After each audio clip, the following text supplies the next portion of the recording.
खा. मी आहे म्हणून का? नाही ना.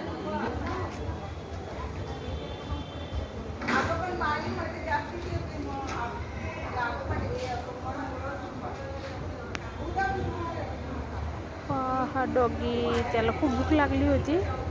असं म्हणजे पाळलेलं नाही आहे, पण आमची इथे राहतो इथे कॉम्प्लेक्समध्ये. त्यासोबत रोज त्याला बिस्किट देतात. खा खा तू खा. ते एक सगळं पुडा मागतोय, पण मग सगळं टाकल्यावर मग तो सगळं खात नाही ना, म्हणून एक एक टाकायचं. रोज देतात त्या ताई त्याला बिस्किट आणून खायला. आणि आम्हाला कोणालाच नाही तो काय करत. त्या आल्या की लगेच त्यांना तो म्हणजे त्यांच्या भोवती घेऊन नुसतं घुटमळतो. शोभा